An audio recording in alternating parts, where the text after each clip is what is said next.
তো ভিউয়ার্স সবাইকে ইটালি থেকে স্বাগতম। আমি মোহাম্মদ শাকিল হোসেন।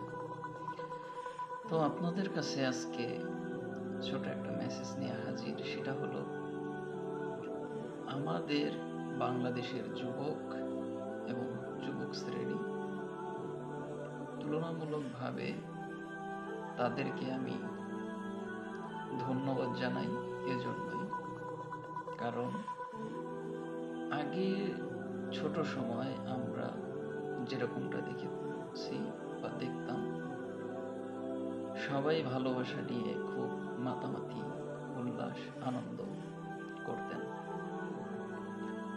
এবং সবাই এরকমটা মনে করতো যে ভালোবাসা দিবসে তার প্রিয়জনকে ভালোবাসা না জানাইলে মনে হয়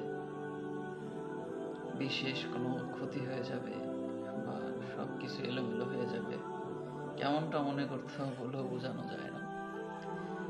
সেই তুলনায় এখনের সময় আমাদের যুবক ভাইরা এই সব বিষয় থেকে ফিরে এসে ইসলামের প্রতি এতটাই গুরুত্ব দিয়েছে যে বলার বাইরে। সবাই এই অশ্লীল কাজ থেকে ফিরে এসে উদ্বুদ্ধ হয়েছে। আমরা দেখতে পারি, যেই যুবক ভাই নামাজ পড়ে না, 5 ওয়াক্ত নামাজ পড়তে পারে না,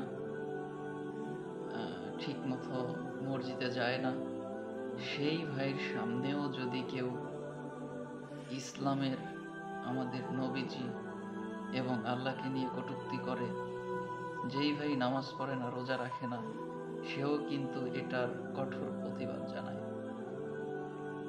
এবং উদাহরণস্বরূপ আমরা একটা দৃষ্টান্ত এরভাবে দেওয়া যায়, 2025 সালের যেই দিনটা, যেই তারিখে 14ই ফেব্রুয়ারি ভালোবাসা দিবস না বলে বিশ্ব বেহায়া দিবস, এই দিনেই আশ্চর্যের বিষয় হলো শবে বরাত।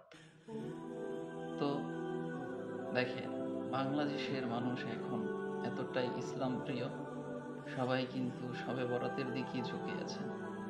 এই খারাপ কাজ থেকে দূরে রেখে যারা ভালো পথে আছেন, তাদের জন্য সবাইকে আন্তরিকভাবে, মন থেকে, অন্তরের অন্তঃস্থল থেকে ধন্যবাদ জানাই। তো আমরা যদি যুবক শ্রেণী ভালো হয়ে যায়, আশা করি একটা জাতি ভালো হয়ে যাবে। তো সবাইকে ধন্যবাদ। চলুন ইসলামের পথে ফিরে আসি, সমস্ত খারাপ কাজ থেকে বিরত থাকি।